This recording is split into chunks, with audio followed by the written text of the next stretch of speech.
Good morning, everyone. I'm Governor John Carney. Thank you for joining us today for our presentation of the fiscal year 2022 budget. I'm joined today by Rick Geisenberger, our Secretary of Finance, who he and his team are responsible for estimating the revenues with our DFAC group. He'll talk a little bit about that as we get into this. And our new Director of the Office of Management and Budget, Saran Cade, who joins us as well. Saran comes to his new position from the Department of Labor after doing an excellent job at the old Delaware Economic Development Office, a graduate, proud Delaware Hornet, Delaware State University Hornet. Saran, welcome to this new position. I want to thank you and your team. I know Bert Scaletti's out there. He's been working as a dedicated public servant for as long as I can remember, back to my days as working for then Senator Carper. He's going to be moving from our team over to the legislature.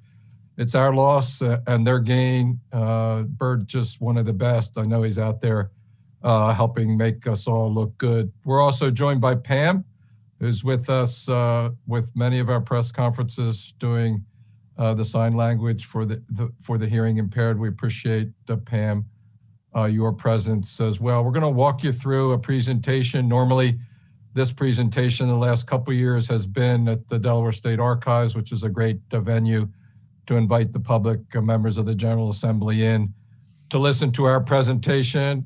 This is the governor's budget proposal for 2022. As required by the state constitution. Lots of folks, cabinet secretaries and their teams responsible for putting this together, and I want to thank all of them for their really hard work. When I worked for then Senator Joe Biden, I used to always remember him saying, "Don't tell me what your values are, show me your budget and I'll tell you what your values are." And I think that's a good way of framing the importance of a budget to an administration and to the people that we represent. And this budget, you will see, reflects our priorities for a strong economy and jobs for Delawareans, for the best education for all of our children, every child who needs a good, strong educational foundation to be successful in life, for the health and wellness of our community. It's never been more important than the last 10 months in the context of the COVID-19 pandemic. We'll talk a little bit about that. And of course, protecting our quality of life, our natural resources, and our environment, all of which are values that are part of this budget. Let's set the context by going back to my first year in 2017. We were facing a $400 million deficit when you considered mandatory spending. As the administration took office, as I was sworn in the end of January in 2017. As a result, we had town hall meetings across our state, 20 to 30 of them, from as far south as Delmar and as far north as Brandywine 100, and towns and communities every place in between. We told citizens of our state that the challenges that we faced with the deficit and our proposal for addressing those challenges, and took the feedback that we received from them. One of the things that we heard, I think, loud and clear was that folks were willing to do their part with respect to taxes, as long as the state government did its part in managing those precious tax resources in a responsible way, and that's what we've tried to do. Fundamentally, by adding some changes to the way we approach our budget through Executive Order 21, which we referred to fondly as budget smoothing, and you'll see in this presentation how budget smoothing has served us well, and how it's achieved its intended purposes through the pandemic, the COVID-19 pandemic that we've experienced. And so we promised to build a long-term sustainable budget to look to the future, not just 1 year at a time. We kept that promise. We built up additional reserves. You'll see that in a moment. We balanced the budget, closed that $400 million deficit without cutting critical services. We didn't raise taxes on Delaware families or businesses. We did have tax increase for large corporations that are incorporated here and mostly located nationally, did not borrow money, did not lay off state employees or cut pay. And just this past summer, our AAA bond rating, the highest that a state could achieve, was reaffirmed by the rating agencies. Thank you to Secretary Geisenberger and his team. This slide here gives you the numbers that illustrate our responsible budgeting. You can see in the year of fiscal 2020, we had what we referred to as a revenue bubble. If we had followed the rules that were good rules that are constitutionally based now, put in place by then Governor Pete DuPont, we would have been able to propose a budget significantly higher than we did, and the legislature would have been able to approve a budget that was 98% of the estimated revenues there. We did not do that. We followed our benchmark and had an operating budget that was significantly less than that, put the additional resources, as you can see in the second column there under FY 2020, into one-time expenses in the capital budget and elsewhere, and took $78 million and put it in reserve, which set us up nicely for 2021 when we did experience, you can see the big drop in revenues from 4.8 million to 4.6 million, but we were comfortably under that because we were smart in the years leading up to that. One of the reasons that our AAA bond rating was reaffirmed, and one reason why we're in better fiscal position than most states across our country. Let's take a look briefly about the state's allocation of the nearly $1 billion federal CARES Act funding that we received. The vast majority of that, over 83%, was directed towards supporting small businesses and workers.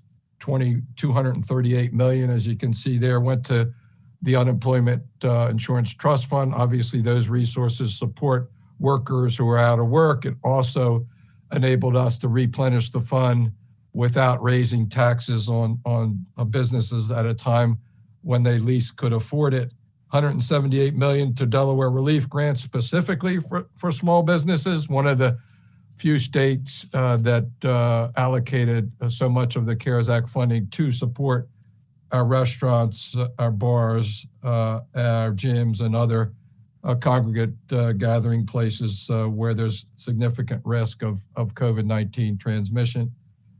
Importantly, we used $135 million to prop up essential child care assistance.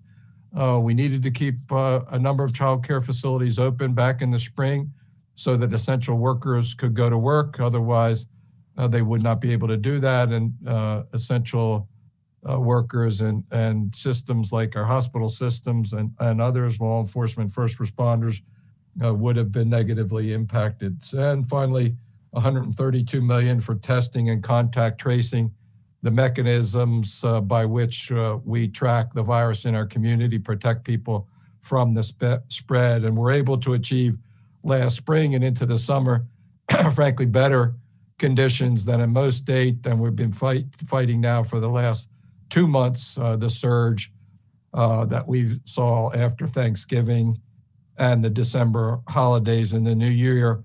By the way, as an aside, this week we're seeing some positive news that we may have peaked there. I've crossed my fingers on that one, as hospitalization rates are going down, and the number of positive cases each day are going down, and the percent of the tests that we do are going down as well.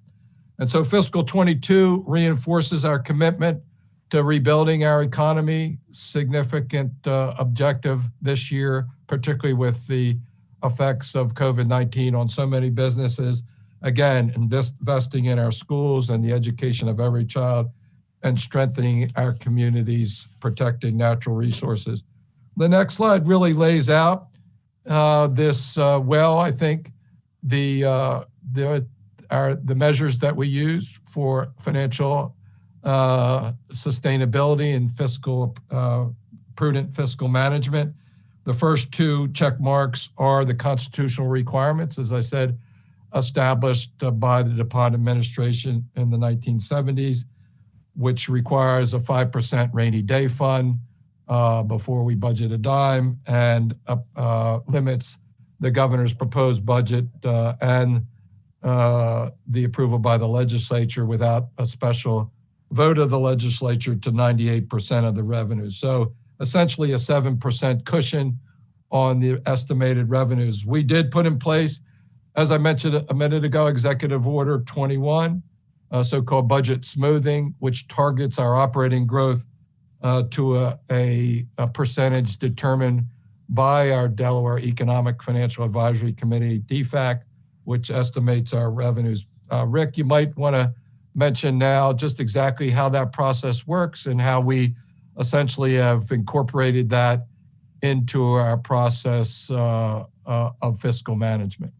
Sure, thanks, Governor. So DFAC, Delaware Economic Financial and Advisory Council, meets 5 times a year, twice to do the revenue forecast, twice a year, once in December, right before the governor's recommended budget, which we're doing today, and then again in May, just before the Joint Finance Committee does the markup of the budget. We review the benchmark. So the benchmark is designed to be a measure, an independent measure of what is a sustainable level of budget growth. The formula that's been adopted by DFAC is that half of the formula is based upon the 3-year average of Delaware personal income growth. And the other half of the formula is a combination of looking at the 3-year average of Delaware's population growth and the 3-year average of what's called the implicit price deflator, but essentially it's like the consumer price index, looking at the basket of goods purchased by state and local governments. When you look at all of that, the average has come to 3.5% at the most recent DFAC meeting. During the 3-year life of the benchmark that we've had, it's ranged from anywhere as low as 3.1% to as high as 4.1%, but right now it's at that 3.5% level, which seems to be a reasonable measure of what can be sustainable budget growth year after year after year.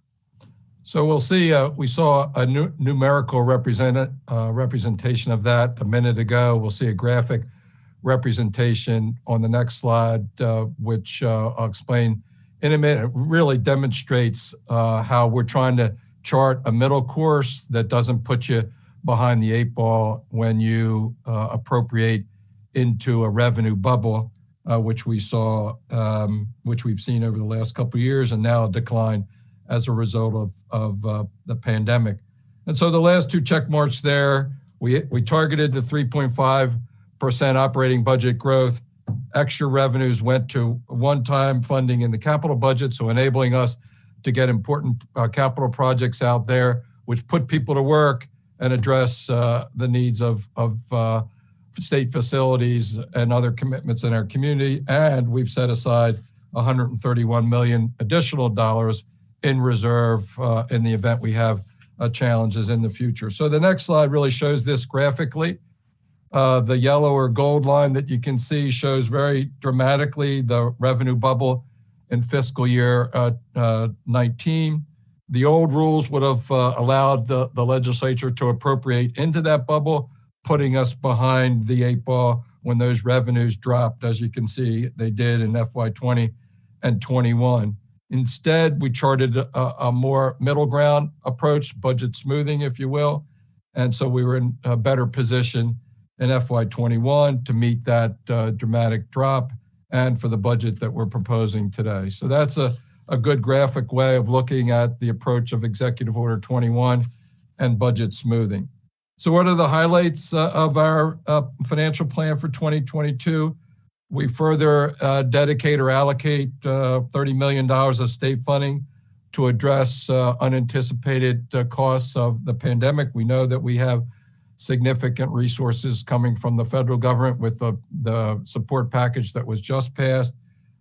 Something is in the Congress for the future. We don't know what that is. We're substantially increasing my highest priority, which is opportunity funding investments for our children from disadvantaged backgrounds and English learners in our schools who need additional support. The Delaware's first weighted student funding program. We're making historic investments again in clean water and economic development and school construction, including the funding of the commitment for a new school in Wilmington. And we take the next steps to fully fund the family courthouse buildings in Kent and Sussex County. And we have some tax relief for those who received unemployment benefits, as well as a refundable tax credit, earned income tax credit. Those details are on the next slide. An important point here is that, again, we're trying to protect small businesses from increases in their unemployment insurance taxes at a time when they're struggling on the revenue side, which is what those tax reductions are all about. So our investment in schools is the next page. We've got significant millions, tens of millions of dollars of investments from Wilmington to the Appoquinimink School District in southern Newcastle County, to the Capital School District in Dover in central Kent County, to both Cape Henlopen, and then to the recently approved capital referendum of $34 million in the Indian River School District, a district that continues to grow in the lower part of our state. The budget also includes $50 million, again, into strengthening our economy. All the things that we do in the state government depend on a strong and growing economy.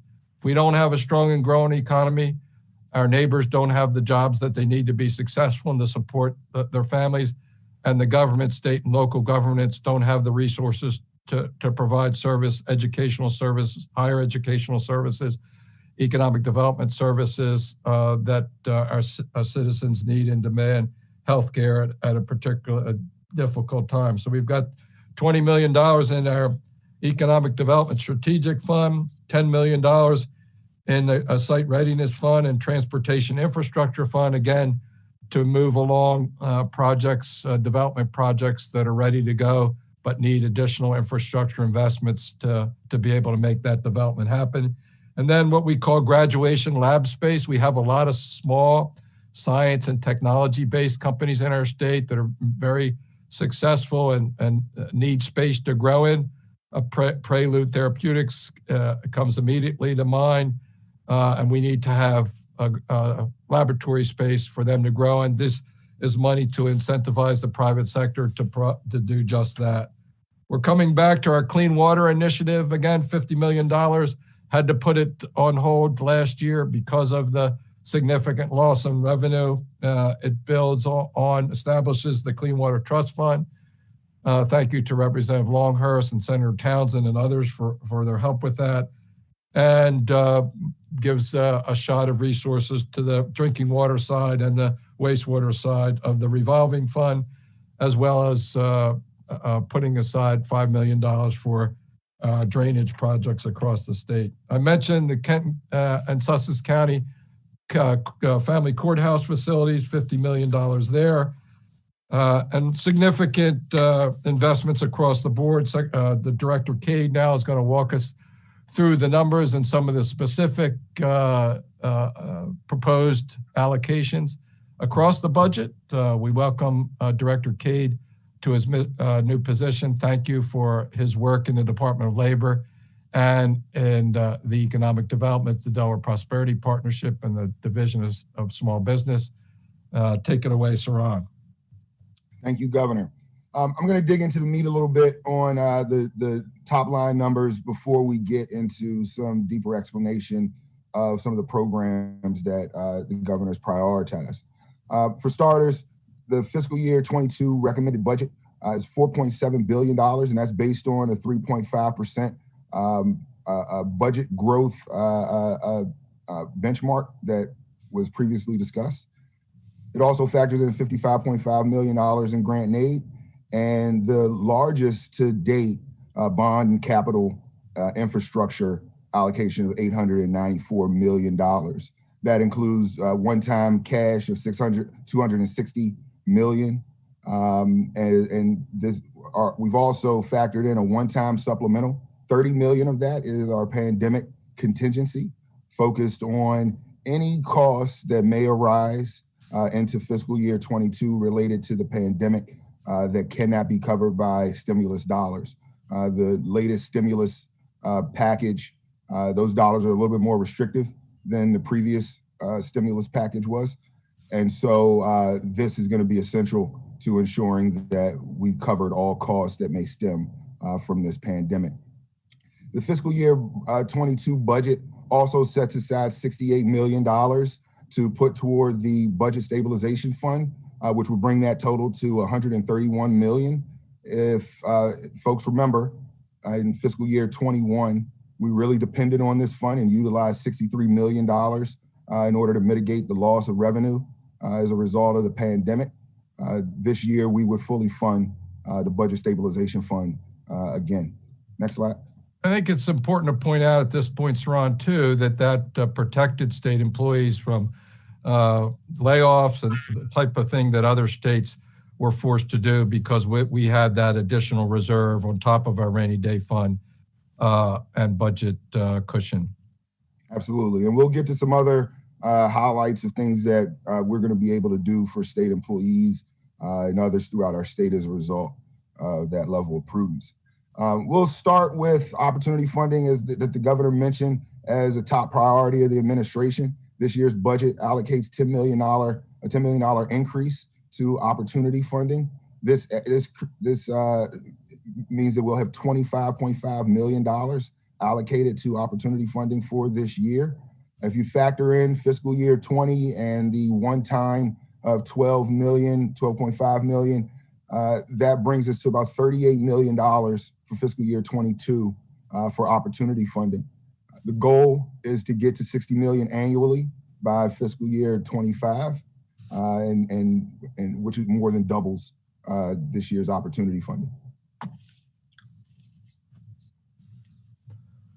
We've also recommended doubling funding for early childhood assistance program.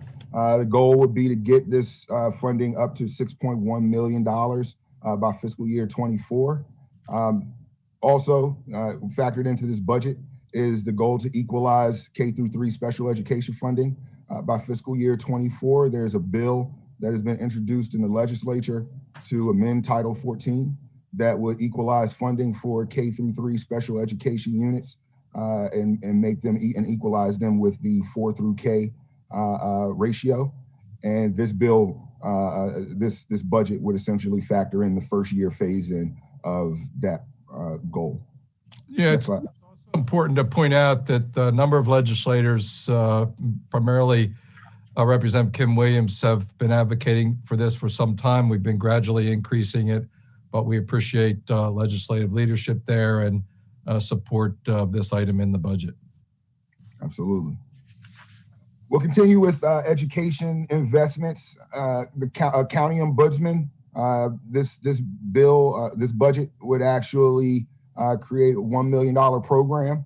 These individuals will provide non-legal intervention services regarding disparate discipline and other school program and access to school programs, and as a part of the education settlement.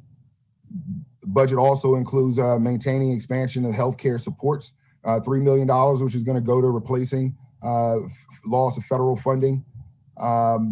Also, investing in our schools, $19.9 million set aside for this cost. 17.5 million of this line is dedicated to unit counts, so factoring in 190 units for next year. We've also factored in 2.4 million within this 19.9 to factor in potential enrollment growth that school districts will be able to apply for.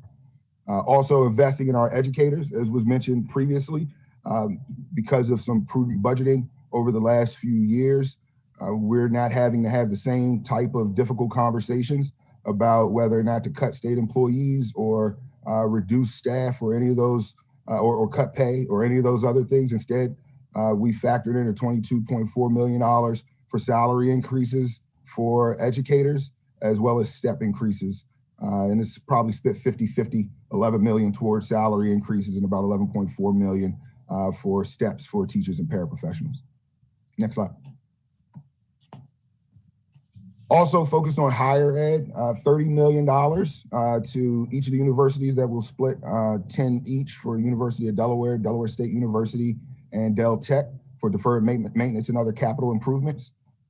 15 million in funding for the Higher Education Economic Development and Investment Fund, which is dedicated to the universities to apply for opportunities to expand and create job opportunities throughout our state. 1.1 million expansion of University of Delaware Scholarship Fund for low-income students. Also 752,000 dedicated to funding and to expand the social work program at Delaware State University, which is the only accredited social work program in the state.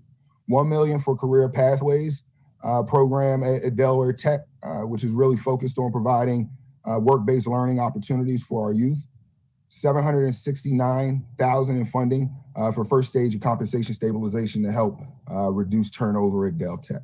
Before we go to the next slide, I'd just like to underscore a point, particularly for legislative leaders who may be tuned in with us. The $30 million, you'll remember a lot of conversation a couple years ago about allocating resources, particularly to Delaware Tech with a special dedicated tax. We made a commitment at that time to provide additional resources to address some of that deferred maintenance and some of their capital needs, and that's what this $30 million represents to a certain degree. It also includes, obviously, University of Delaware and Delaware State University.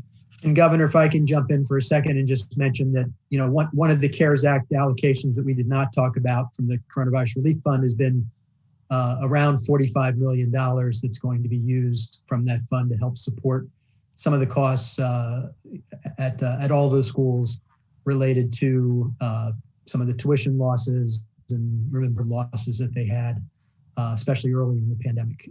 So that money is going out the door to them over the next few weeks, if it hasn't already. That's a really good point, and I know that it's arrived already because I've received to that extent from the president of the University of Delaware, thanking, frankly, all of us, the federal delegation, for that allocation. Couldn't come at a more important time. Most of those resources, of course, went to University of Delaware and Delaware State University as a result of lost revenue from room and board, as well as tuition reductions that they saw. Okay, moving into investments in the health of Delawareans. This budget provides, of course, $12.5 million in state share of the Medicaid program. Obviously, we've been able to control Medicaid eligibles. We've been able to contain it based on the federal government's increase of the FMAP rate due to COVID. And but we're continuously tracking and looking at the costs, increased cost of Medicaid based on utilizations and increased enrollments. $2 million towards CHIP, which is due to reductions in federal funding, which we're projecting to be about 23% between fiscal year 20 and 23. Also helping those afflicted by substance abuse, 810,000, which would be dedicated to adding 50 new providers to the network. Also supporting the Lieutenant Governor's Behavioral Health Consortium and their efforts to distribute naloxone, which I have a hard time pronouncing, but has been incredibly successful throughout the state. And I'd like to thank once again the Lieutenant Governor and her team, Behavioral Health Consortium, for their outreach, Department of Health and Social Services for developing and strengthening that continuity of care for our citizens that are struggling with substance use disorders. Absolutely. Also providing services in the communities for the most vulnerable, $3.5 million in funding, which supports aging and those with disabilities, which is basically is mostly based on population growth. Also supporting healthcare workers. This budget will also create a healthcare provider state loan repayment program, which is really focused on recruiting new providers and physicians and nurses throughout the state. And there's also a 1-to-1 ratio match with our healthcare systems. Investing in safety and security. Obviously, we mentioned before the $30 million in one-time contingency funding for the pandemic. This would be used to support things like contact tracing, testing, and vaccinations, and other COVID-related expenses that we may not have necessarily factored in, that we could project that we would have to address in years to come, or months to come, or in the year to come. This would ensure that we don't have issues with dipping into the operating budget in order to address some of those concerns. Also, $3 million in matching, $8 million of federal funds for expansion of a public health laboratory, which is going to be incredibly necessary as we prepare for this current pandemic and what it has in store, as well as other future health concerns. Also targeting the remaining CARES Act funding for areas of continued support. That is a very flexible line of funding, which we can utilize for numerous COVID-related needs. Again, much more flexible than the most recent allocations that our agencies are going to be receiving for housing and other health needs. So continuing to be very methodical as to the way that we utilize this flexible funding. Providing transparency and policing, $3.6 million in one-time and contingency funding for the development and deployment of body cameras. This has been something that the governor mentioned in his State of the State. We've 1.6 million will be allocated to, of this 3.6 million is going to be allocated to the actual hardware, purchasing cameras. This would actually cover cameras for all police officers and police departments that do not yet have body cameras. Also, we factor in $2 million for personnel and storage, which we expect to be an ongoing cost. And we'll be working together with our partners in DOJ, as well as the Public Defender's Office and other agencies to ensure that we can figure out a way to build this into the budget in an ongoing manner. Our goal is to have this program fully operational in the coming years, but this is the first step in order to achieving that goal. And also $482,000 to increase staffing and operating costs for the Division of Forensic Sciences Services. Workforce investments. Governor, we mentioned previously the hard decisions that states were making around the country to address the decrease in revenue associated with COVID-19 and the COVID pandemic and our response. In Delaware, we are actually recommending for our state employees $500 pay increase across the board for all state employees. This also includes about $4.2 million that'll be dedicated to some of the lower wage workers throughout our state, about 261 agency employees and about 1,000 school paraprofessionals in an effort to gradually get them to $15 an hour. This is a part of a multi-year strategy in order to do that. With this budget allocation, we would get them up to $13.50, so close to the goal, but we still have a little ways to go. Just a word there, Director Cade. Obviously, there's been a lot of discussion over the last several years. There's legislation that's been introduced in the General Assembly around increasing the minimum wage gradually to $15 an hour. Obviously, that's a big challenge for all employers. We feel like we should lead the way. It's always been my view that those who work for the state of Delaware shouldn't go to work and work hard every day and still live with wages under the poverty line. And that's a goal, have been a goal of mine for some time. The poverty line is something lower than $15 an hour. And that's been a target for us. And this is a step in the direction of lifting those folks up and walking the talk, if you will, with respect to that legislation, which I expect the legislature will consider later on in the session. Absolutely. And also 14.5 million in salary steps for education and higher ed and state agency workers. You can go to the next slide. So this gives you highlights of the bucket areas that the governor had mentioned previously as we got started. The 100, obviously a major cost driver within our budget for capital is related to school construction and renovation. You can see a full list of that in the previous slides of the school projects that we have focused on in this budget. Also investing in small business and our infrastructure. Governor mentioned a $50 million allocation for economic development. As you can see here, that number is in total is probably a little bit higher once you start factoring in the higher ed economic development fund, as well as research collaborations and others. Next slide. Building strong communities, $4 million towards strong neighborhoods, which is a program operated by the Delaware State Housing Authority that's focused on addressing vacant houses from Wilmington all the way to Seaford. Also, you see the Downtown Development Districts program, which has been an incredibly successful program focusing on towns throughout our state. $5.5 million in total. We've probably invested about $30 million in this program and been able to generate about $600 million in private investment. And also you see $1 million here for the Purpose-Built Communities Program project over on Riverside, which we have been incredibly focused on. You see here, the governor's mentioned before, that is in all of public officials in Delaware's oath to protect and preserve natural resources in order for future generations of Delawareans to enjoy, and this budget remains true to that. As we mentioned before, $50 million investment in the Clean Water Trust Fund.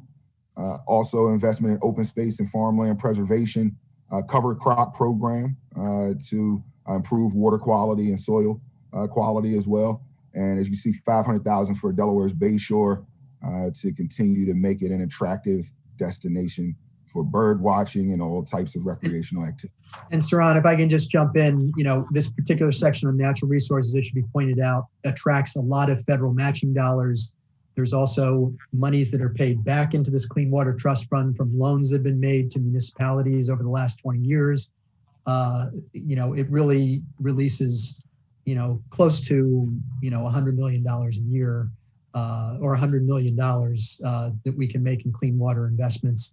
And I particularly want to point out that we talk a lot about the headline of the $50 million Clean Water Trust, which is for drinking water and wastewater and resource conservation projects. And you can see down that list that there's a lot of other things that promote clean water that will continue to remain as independent programs like beach preservation, cover crop, conservation cost share, all of which are related to water, but will continue to have their own lines in the bond bill.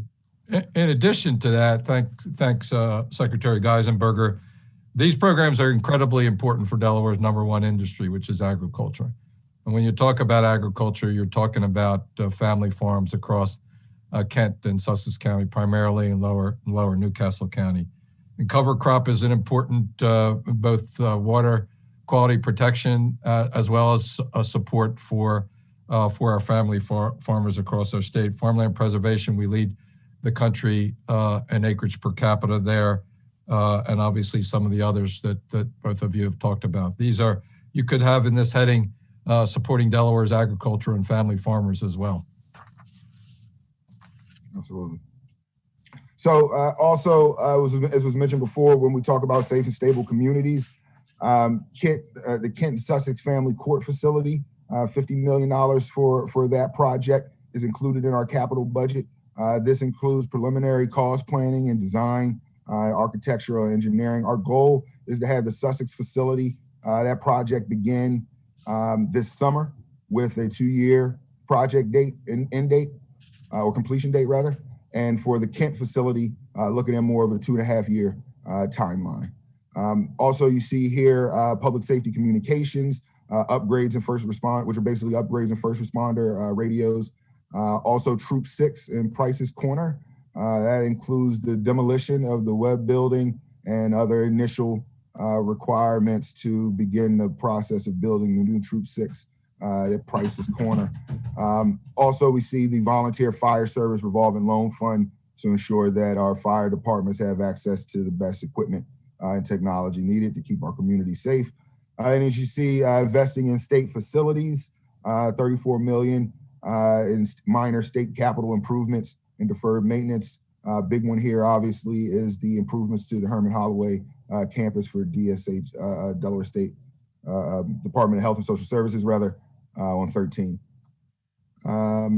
Next slide. And so this just brings us back to the top line numbers. Again, we're looking at a $4.7 billion budget, which is based on a 3.5% benchmark, $55 million for grant and aid, largest bond and capital improvements budget yet of $894 million, which includes many of those major projects that we just mentioned before wrapping up.